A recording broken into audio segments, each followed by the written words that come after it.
For today's video, I want to talk about, despite all of the marketing and branding efforts that we use for a lot of our brands, why at the end of the day, making superior product is probably just going to be the best decision you can possibly make. It's something that I've been thinking about a lot with my own brand as I'm spending a lot more time on the marketing side, on TikTok short form, different Instagram videos I'm doing and all kinds of stuff. But at the end of the day, if you can make a product that is superior, especially within the fashion space, which comes a lot more down to design and uniqueness, but in other industries might be, just being able to provide it at a better price, whatever that may be. Why just having the best product is always going to work out in the long run. So I'm going to go over some different brands that do this very well and some specific product examples from maybe even some smaller brands you haven't heard of, just to kind of illustrate the picture and hopefully give you some inspiration to, just really be thinking about the product that you're creating and obviously just designing the best clothes or whatever it is you are, entering your product category. So without further ado, I'll get straight into it. Okay, cool. So I have to mention them first. Badsun.us. They are easily my favorite brand right now in the streetwear slash like kind of higher fashion space, but still pretty affordable or at least accessible product in like the $100 to $250 range. Yeah, starting off with them, I think they're the perfect example of just making very good product. A lot of the brands I'm going to show you today don't really do a ton of your traditional, more like short form content that we see so many brands finding a lot of success on and being a main driver. For them, it's really just about like making the best product possible. You can go to all of their media on their Instagram. Not much more to it besides just the products they're releasing. Of course, things like the photography is very high, the attention to detail, the casting, the modeling, everything, all of that is like on par. But in terms of that, they don't really do anything else. But they don't do really a ton of like paid media. I think they do a little bit of boosted posts, but really, really is just focused on making the best product possible. And I think, especially in fashion, a lot of that comes down to just providing something that has just not been done before, which is kind of impossible. But at the same time, if you look at a lot of stuff they do, like for example, this paint T-shirt, you probably can't really pick out one or two, direct pieces of inspiration for how they came about with this. And I know they have talked about like some other pieces, like they once referenced an old Capital piece. They've talked about some other pieces they have referenced, but really the inspiration seems to be a lot more minimal, and a lot of the stuff they do just really, really feels very refreshing, very new, and they're giving it to us at a semi-accessible price point. Like I think most of their jeans or their pants are like in the 170, 180 range, which is definitely a little more expensive. But when you have stuff like these cherry blossom overgrowth denim pants, that's a pretty fair point for what you're getting with this crazy smocking and embroidery and paneling and cuts and just everything that goes along with it. So I think they're definitely just the number one example of just providing, superior product, which in this case is just, the best clothes out there that you can get for this price point. But it's also like you're not going to really find this with any other brand. And within that too, kind of what I'm getting at too, is I don't really do a ton of like branding or like, massive marketing attempts. I mean, besides like these lookbooks, which are absolutely crazy, and something they've been doing a lot more as of recent. But really, in the beginning too, they really were just showcasing a lot of the product and then going to sell it, and that was like more than enough for them because the product was so good. People are naturally just sharing, the product via social media with their friends, whatnot, and it was going viral just because the product was that good. So that's the first example of Bad Sun. Great example. Superior product will always go number one. Okay, next one I want to talk about is Fishing for Scale. I think they're another good example of just being very creative, pushing up their own. They have a different aesthetic to Bad Sun, a little more like punk, a little bit more like street, but I really like it. And the product I really wanted to showcase first was this octopus bomber. Now, it literally is just a couple shots of this, this bomber in like a bathroom. And this post right here has 118,000 likes. So obviously, way over indexes compared to a lot of their other media posts. But really, I think it comes down to just, again, making like a very unique product. Like we've seen satin bombers, we've seen some different iterations with it. But in terms of like a bomber with like a cutout like this, and then it's, an octopus, it's something like a little more out there. You're just really pushing for a virality, and something like this just it makes sense why it went just so viral. And again, just making like the best product out there, which I understand can be very subjective about what makes a product like the best or very good. Obviously, this isn't for everyone, but you have to admit that this is at least very, very unique. And again, I think they charge like a semi-reasonable price point, like under $200, which for something like this, which is probably considered more like a designer piece, for how intimate this kind of piece is. I think that's very fair and makes sense why they went viral. Another good example from them are these the duck Oxfords. Again, I think shoes are definitely something to tap into if you're able to, or whatever like industry you're in. One of those things that just a bit of a higher barrier to entry, with shoes being just a little more expensive on the sampling end. Oftentimes for custom molds, you're talking several $1,000s, whereas like sampling a t-shirt or a hoodie you can do for under $100. So it makes sense why shoes are always, or at least for still the short to midterm to come, going to be a very easy way to, not easy, but a decently easy way to create a viral product and really just something that stands out. So we have these duck Oxfords. I'm a big fan. I like the inspiration they took for them. I don't know how much I'd actually wear them if I had them. It tells the line between like wearability and just kind of more like an art piece, if you will. But yeah, big fan of these, and of course they over-indexed and performed very well on social. Went on to do these 3 colorways. Again, I think in fashion, really just comes down to making like a very, very unique product, which again is very difficult to do. But like these duck Oxfords, like we really haven't seen something exactly like this. We've seen some other iterations of maybe some derbies and some Oxfords and some different examples, but combining like a an animal feet on it, like that's just completely new. So the next example I want to bring up is 42 Co. and their knit soccer jerseys. This one's a little bit different because they're definitely a brand that relies a little bit more on the traditional stuff, like the some paid media. I know they do a bit more of like the not over the top, but more built out video marketing campaigns and TikTok. But they started these soccer jerseys in the summer of 23. So I know these like knit soccer jerseys and like knit jerseys in general have become more and more popular over the past like year or two. But they really were one of the first ones to do the knit soccer jersey. And so if we look at this video right here on TikTok, I think this is like their first viral post. And this one right here did 2.2 million views on TikTok. Again, yeah, July 13th of 23. And again, I think this one's a different example where it's not super like over the top crazy like you've never seen before, but it's really combining more of like a material that we're used to seeing and a garment like a jersey that it's pretty popular, and combining the two was really something that was new for the time. And they also again provided at a very accessible price point. And then furthermore, they were very smart with it by doing countries, so something that's a very relatable factor, like someone that's Argentine is going to want the Argentine jersey, someone that's American is going to want the U.S. jersey, like so on and so forth. So that in itself already has a built-in like audience. And then of course they added on with the number on the back, so 10 for Messi. They did Portugal with 7 for Ronaldo, and so on and so forth. So they were very smart in the way they went about marketing this. For what it's worth, though, besides like the marketing, which was done well, just providing a product like this that was again really smart because it's already got kind of like that built-in audience with the countries and the numbers. But combining really just like a material and a product that already existed, and combining the two to make something that really was kind of new on the market, and they're still doing well. I think they've innovated into knit hoodies, so they're still kind of playing with that whole like knit soccer space. So I'm curious to see what they're continuing to go into. But yeah, I think that's another just really good example. Next up, just touching again on Bravest and Shoes. Again, I'm not going to talk too much about it, but Shoes, I still again think very untapped.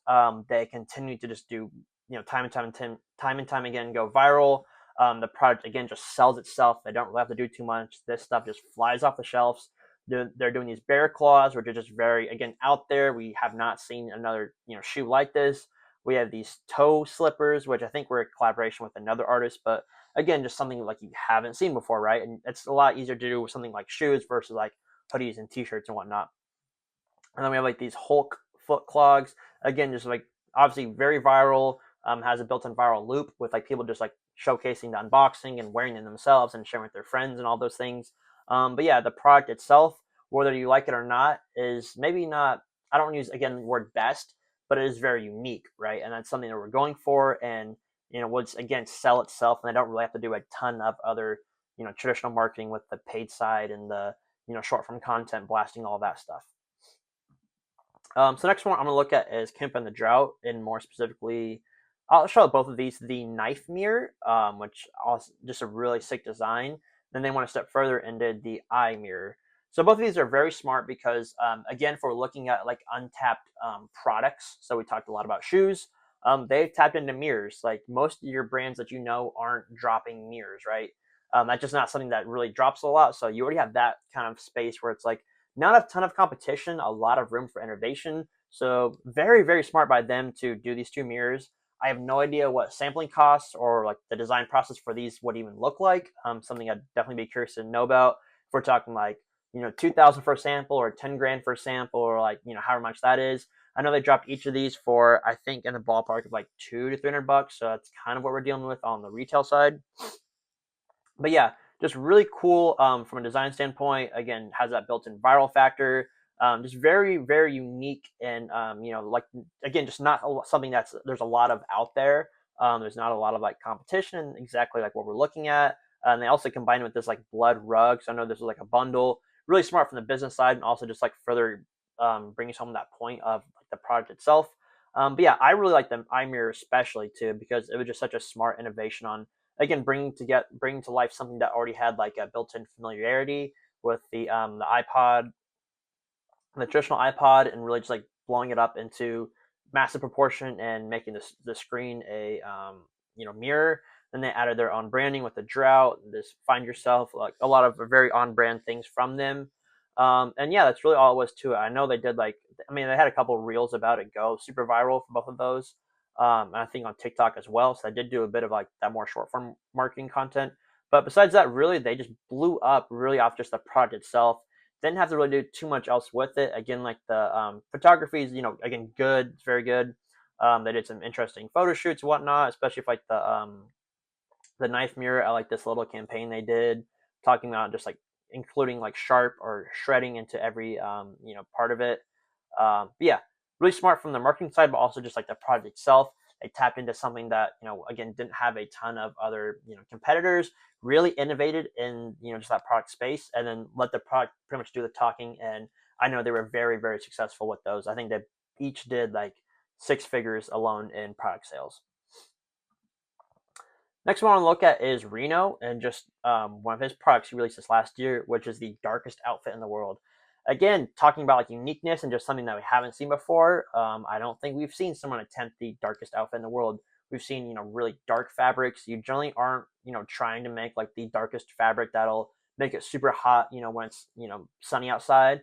But yeah, if you can go for making like the darkest outfit in the world, then yeah, that's naturally going to go pretty viral and is just very unique. And I'm sure he did incredibly well off this. I want to say the hoodie was maybe like 120, 130, and the pants like probably similarly. So again, like a semi reasonable price point for what you're getting. I'm not entirely sure what all the R&D looked like in terms of like getting that fabric and developing it and everything else. He claims that it absorbs 99.7% of light, infrared light. So again, pretty sick. Again, not much else to it. Didn't like blast it all over social media. Like literally, I think it was just this post, and he might have done something else. And this is also for his new brand, Amriel. So again, that account as well didn't have a ton of distribution. Naturally, a pretty small following from the account side, but yeah, I mean, every like archive and big media page like picked this up, and naturally, the product did the talking, right? Next example is okay. So this is a smaller brand that I wanted to talk about. It's Lazar Nasem. Pretty small brand. Definitely check them out. And yeah, they just do like really like intricate, more like detailed pieces. Again, just really wanted to talk about letting the product do the talking. So they did like these pearl lace jeans. A lot of it's like hand done. So again, just very, very high attention to detail. This knitted beanie with like the strawberries. I think it's pretty cool. I know like this whole teddy bear thing. I think it's been done before. I forget who did it before. Another famous designer. But again, I love this like idea, and again, all this like doesn't do a ton of. I don't think any like reels really or anything. Okay, maybe a little bit. And some of these have gone viral, some of these haven't. But again, really just getting back to letting the product do the talking.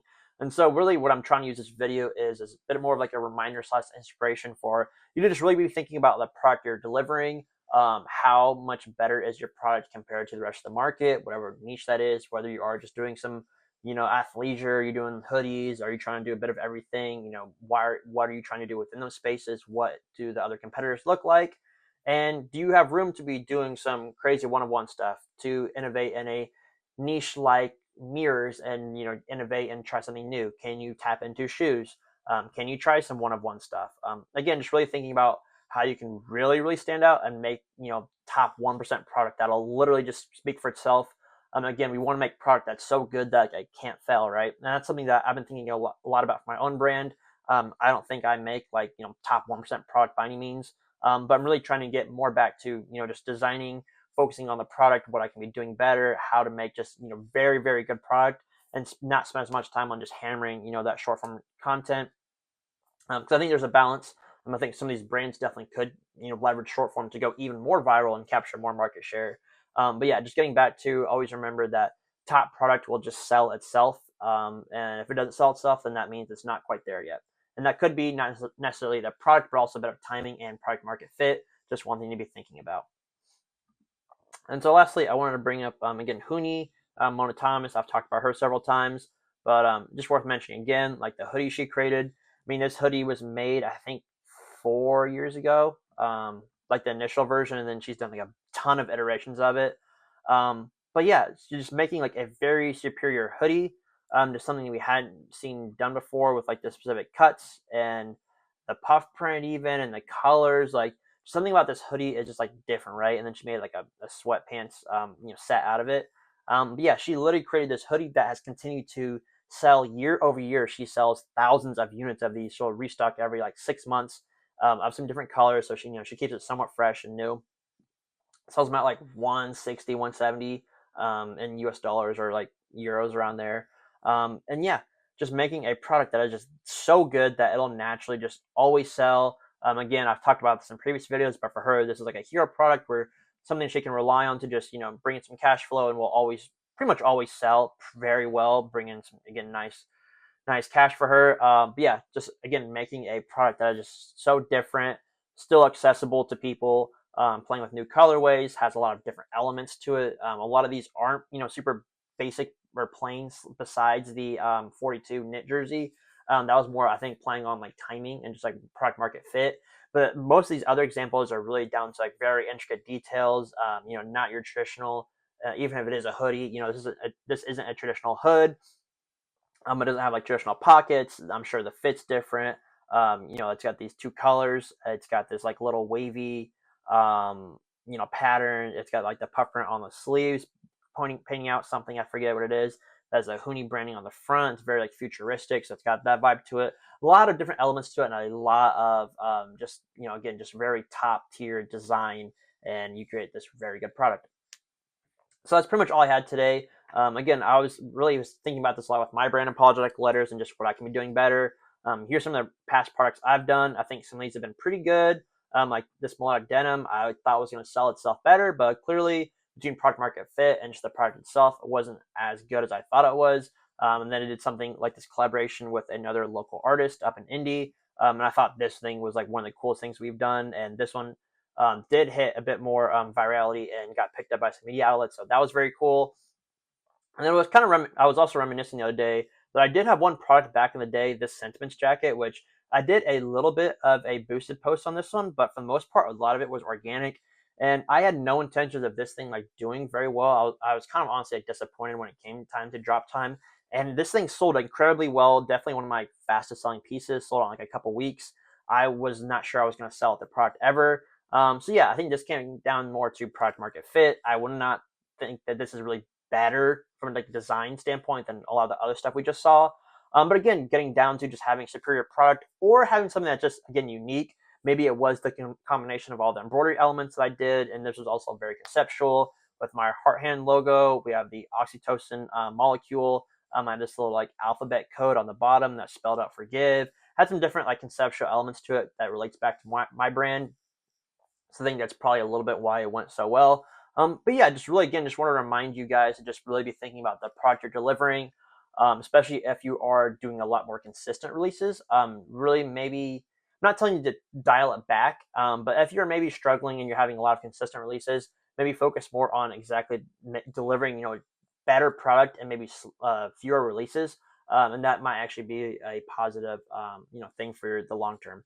So yeah, again, that's all I had for today. I know I took like a week off videos. But going to be getting back more towards a daily cadence of videos, hopefully. So again, please, drop a comment, give me some feedback, and subscribe if you haven't already. And until then, I'll see you guys next time. Thank you, guys.